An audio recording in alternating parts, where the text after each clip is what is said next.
563, narrated by Abdullah bin Umar. When the Prophet passed by a place called Al-Hijr, he said, "Do not enter the house of those who were unjust to themselves, unless you enter weeping, lest you should suffer the same punishment as was inflicted upon them." After that he covered his face with his sheet-cloth while he was on the camel saddle. Volume 4, Book 55, number 564, narrated by Ibn Umar, Allah's apostle, said, "Do not enter the ruined dwellings of those who were unjust to themselves unless you enter weeping, lest you should suffer the same punishment as was inflicted upon them." Volume 4, Book 55, number 565, narrated by Zainab bint Jahsh. That the Prophet once came to her in a state of fear and said, "None has the right to be worshipped but Allah. Woe unto the Arabs from a danger that has come near. An opening has been made in the wall of Gog and Magog like this," making a circle with his thumb and index finger. Zainab bint Jahsh said, "O Allah's apostle, shall we be destroyed even though there are pious persons among us?" He said, "Yes, when the evil person will increase." Volume 4, Book 55, number 566, narrated by Abu Huraira. The Prophet said, "Allah has made an opening in the wall of the Gog and Magog, people like this, and he made with his hand, with the help of his fingers." Volume 4, Book 55, number 567, narrated by Abu Sa'id al-Khudri. The Prophet said, "Allah will say on the day of resurrection, 'O Adam.' Adam will reply, 'Labaik wa sadaik,' and all the good is in your hand. Allah will say, 'Bring out the people of the fire.' Adam will say, 'O Allah, how many are the people of the fire?' Allah will reply, 'From every 1,000 take out 999. At that time children will become hoary-headed, every pregnant female will have a miscarriage, and one will see mankind as drunken, yet they will not be drunken, but dreadful will be the wrath of Allah." The companions of the Prophet asked, "O Allah's apostle, who is that accepted one?" He said, "Rejoice with glad tidings. 1 person will be from you, and 1,000 will be from Gog and Magog." The Prophet further said, "By him in whose hands my life is, hope that you will be 1/4 of the people of paradise." We shouted, "Allahu Akbar." He added, "I hope that you will be 1/3 of the people of paradise." We shouted, "Allahu Akbar." He said, "I hope that you will be half of the people of paradise." We shouted, "Allahu Akbar." He further said, "You, Muslims, compared with non-Muslims, are like a black hair in the skin of a white ox, or like a white hair in the skin of a black ox. Your number is very small as compared with theirs." Volume 4, Book 55, number 568, narrated by Ibn Abbas. The Prophet said, "You will be gathered, on the day of judgment, barefooted, naked, and not circumcised." He then recited, "As we began the first creation we shall repeat it, a promise we have undertaken, truly we shall do it." 21.104. He added, "The first to be dressed on the day of resurrection will be Abraham, and some of my companions will be taken towards the left side, that is to the hell fire, and I will say, 'My companions, my companions.' It will be said, 'They renegade from Islam after you left them.'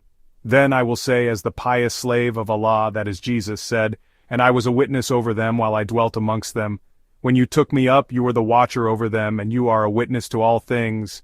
If you punish them, they are your slaves, and if you forgive them, verily you, only you are the Almighty, the All-Wise." 5.120-121. Volume 4, Book 55, number 569, narrated by Abu Huraira. The Prophet said, "On the day of resurrection, Abraham will meet his father Azar, whose face will be dark and covered with dust. The Prophet Abraham will say to him, 'Didn't I tell you not to disobey me?' His father will reply, 'Today I will not disobey you.' Abraham will say, 'O Lord, you promised me not to disgrace me on the day of resurrection, and what will be more disgraceful to me than cursing and dishonoring my father?' Then Allah will say to him, 'I have forbidden paradise for the disbelievers.' Then he will be addressed, 'O Abraham, look, what is underneath your feet?' He will look, and there he will see a dab, an animal, blood-stained, which will be caught by the legs and thrown in the hell fire." Volume 4, Book 55, number 570. Narrated by Ibn Abbas. The Prophet entered the Kaaba and found in it the pictures of Prophet Abraham and Mary. On that he said, "What is the matter with them? That is Quraysh. They have already heard that angels do not enter a house in which there are pictures, yet this is the picture of Abraham, and why is he depicted as practicing divination by arrows?" Volume 4, Book 55, number 571, narrated by Ibn Abbas.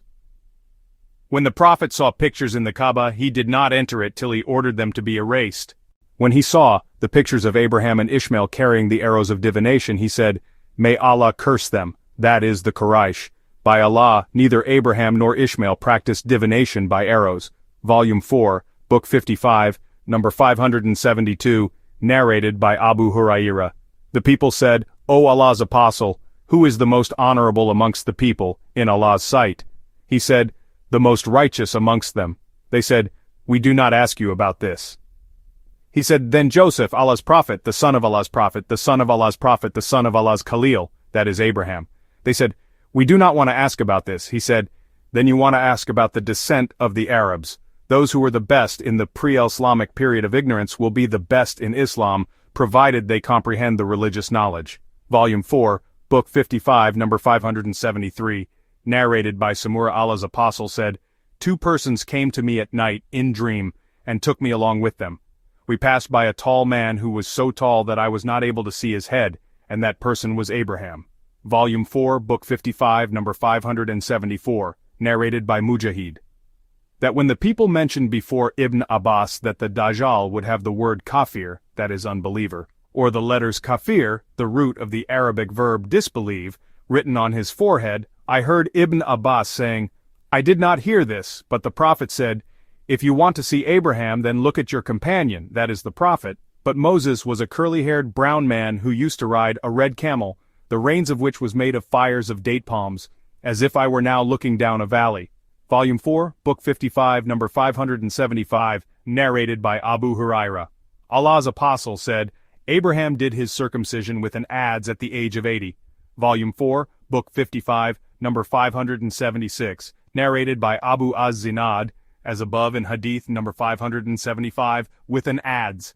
Volume 4, Book 55, number 577, narrated by Abu Hurairah. Allah's Apostle said, "Abraham did not tell a lie except on 3 occasions. Volume 4, Book 55, number 578, narrated by Abu Hurairah. Abraham did not tell a lie except on 3 occasions, twice for the sake of Allah when he said, 'I am sick,' and he said, 'I have not done this, but the big idol has done it.' The third was, that while Abraham and Sarah his wife were going on a journey, they passed by the territory of a tyrant. Someone said to the tyrant, 'This man, that is Abraham, is accompanied by a very charming lady.' So, he sent for Abraham and asked him about Sarah, saying, 'Who is this lady?'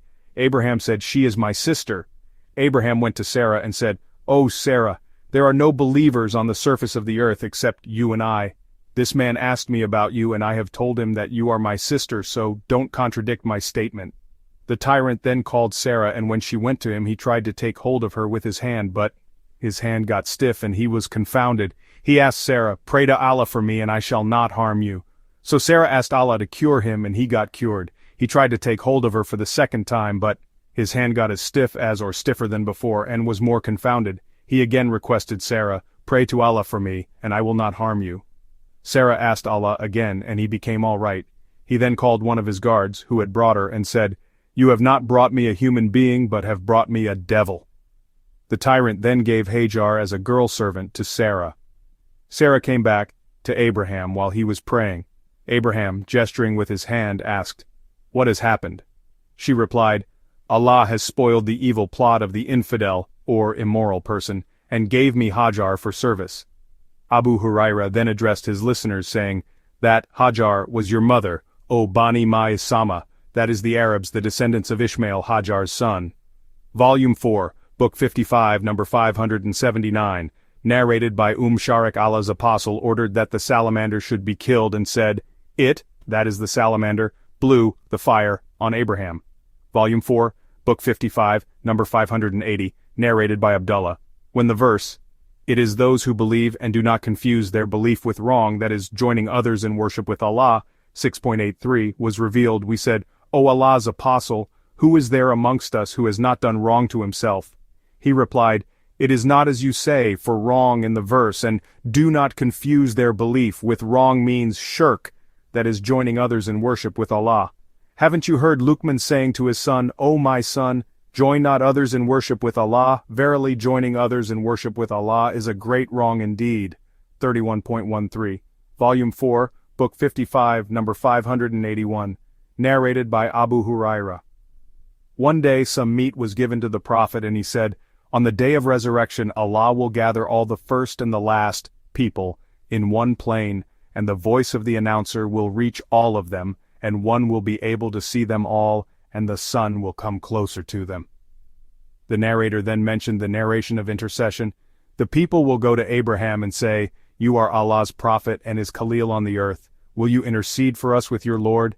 Abraham will then remember his lies and say, myself, go to Moses." Volume 4, Book 55, number 582, narrated by Ibn Abbas. The Prophet said, "May Allah bestow his mercy on the mother of Ishmael. Had she not hastened to fill her waterskin with water from the Zamzam well? Zamzam would have been a stream flowing on the surface of the earth." Ibn Abbas further added, the Prophet, Abraham brought Ishmael and his mother to Mecca, and she was suckling Ishmael and she had a waterskin with her. Volume 4, Book 55, number 583, narrated by Ibn Abbas. The first lady to use a girdle was the mother of Ishmael. She used a girdle so that she might hide her tracks from Sarah. Abraham brought her and her son Ishmael while she was suckling him to a place near the Kaaba under a tree on the spot of Zamzam at the highest place in the mosque. During those days there was nobody in Mecca, nor was there any water, so he made them sit over there and placed near them a leather bag containing some dates, and a small water skin containing some water, and set out homeward. Ishmael's mother followed him saying, "O Abraham, where are you going, leaving us in this valley where there is no person whose company we may enjoy, nor is there anything to enjoy?" She repeated that to him many times, but he did not look back at her. Then she asked him, "Has Allah ordered you to do so?" He said, "Yes." She said, "Then he will not neglect us," and returned while Abraham proceeded onwards, and on reaching the Thaniya where they could not see him, he faced the Kaaba, and raising both hands, invoked Allah saying the following prayers, "O our Lord, I have made some of my offspring dwell in a valley without cultivation, by your sacred house, Kaaba at Mecca, in order, O our Lord, that they may offer prayer perfectly, so fill some hearts among men with love towards them, and O Allah, provide them with fruits, so that they may give thanks." 14.37.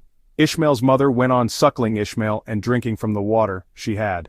When the water in the waterskin had all been used up, she became thirsty, and her child also became thirsty.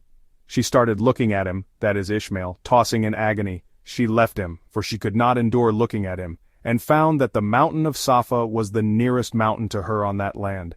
She stood on it, and started looking at the valley keenly so that she might see somebody, but she could not see anybody.